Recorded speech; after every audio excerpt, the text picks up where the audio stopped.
നമസ്കാരം, ഋഷിപ്രപ്നം ചാനലിലേക്ക് ഏവർക്കും ഹൃദ്യമായ സ്വാഗതം. ഇനി നമുക്ക് അവിട്ട നക്ഷത്രക്കാരുടെ വിഷുഫലത്തെ നോക്കാം.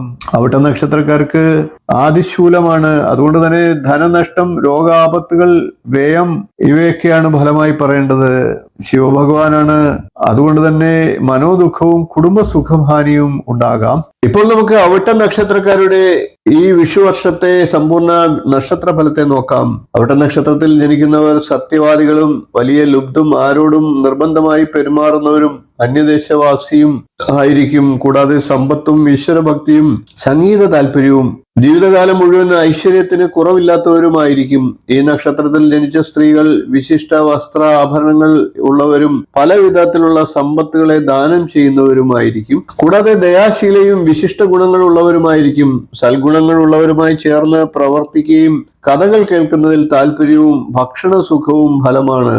ഈ നക്ഷത്രക്കാർക്ക് വ്യാഴം 6ഉം 7ഉം ഭാവത്തിലും ശനി 3ആം ഭാവത്തിലും രാഹു 2ആം ഭാവത്തിലും ചാരവശാൽ സഞ്ചരിക്കുന്നതാകയാൽ ഈ വർഷം ദ്രവ്യനാശം, സ്ഥാനഭ്രംശം, വിട്ടുവീഴ്ച മനോഭാവം, ദാമ്പത്യ ജീവിതത്തിന് ആനുകൂല്യം എന്നിവയുണ്ടാകാം. ദുരാചാരങ്ങളിൽ നിന്ന് മാറി നിൽക്കാനുള്ള വിവേകവും തൊഴിൽ സംബന്ധിച്ച ദൂരയാത്രയും പ്രവർത്തികൾക്ക് അനുസരിച്ച് വരുമാനം ലഭിക്കാതെ വരികയും കൊടുത്ത മുതൽ സമയത്ത് തിരിച്ചു കിട്ടാതെ വരികയും ഒക്കെ ചെയ്തേക്കാം.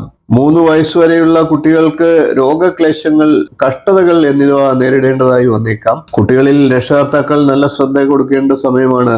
3 വയസ്സ് മുതൽ 21 വയസ്സുവരെയുള്ളവരെ സംബന്ധിച്ച് ഈ വർഷം രോഗങ്ങളും മലിന ഭക്ഷണങ്ങളിൽ നിന്ന് അലർജികളും വിദ്യാകാര്യങ്ങളിൽ മന്ദതയും അലസതയും ഉപരിപഠനത്തിന് ശ്രമിക്കുന്നവർക്ക് നേട്ടങ്ങളും ഉണ്ടാകാം. 21 വയസ്സ് മുതൽ 37 വയസ്സുവരെയുള്ളവർക്ക് സർവാത്മന പലവിധ ഭാഗ്യങ്ങളും പഠനം, ജോലി, വിജയം തുടങ്ങിയവ അനുഭവങ്ങളും ഉണ്ടാകും. 37 വയസ്സ് മുതൽ 56 വയസ്സുവരെയുള്ളവർക്ക് ഈ വർഷം സ്ഥാനമാനങ്ങളും ഉയർച്ചകളും കുടുംബത്ത് സൗഭാഗ്യങ്ങളും വന്നു ചേരുന്നതാണ്.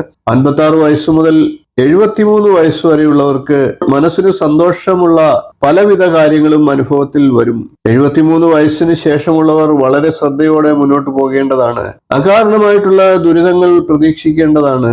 ഈശ്വരഭജനത്തോടെ സമാധാനത്തോടെ കഴിയാൻ ശ്രദ്ധിക്കുക. അവിട്ട നക്ഷത്രം മകരം, കുംഭം കൂറുകളിൽ വരുന്ന നക്ഷത്രമാണ്. മകരക്കൂറിന് സമ്മിശ്ര ഫലമാണ്. ഉദ്യോഗ കയറ്റം പ്രതീക്ഷിക്കുന്നവരെ സംബന്ധിച്ച് വർഷത്തിന്റെ പകുതി വരെ കാത്തിരിക്കേണ്ടി വന്നേക്കാം. ഇഷ്ടദിക്കിലേക്ക് സ്ഥലം മാറ്റത്തിന് തടസ്സങ്ങൾ ഉണ്ടാകാം.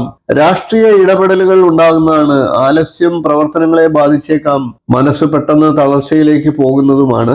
അസുഖക്കാരനാണ് എന്ന തോന്നൽ പിടിപെടാം. ഊഹക്കച്ചവടം ധനനഷ്ടത്തിന് ഇടവരുത്തുന്നതാണ്. ഇടയ്ക്കിടെ ഭാഗ്യാനുഭവങ്ങൾ പ്രതീക്ഷിക്കേണ്ടതാണ്. കുടുംബത്തിന്റെ പിന്തുണ കിട്ടുന്നതാണ്.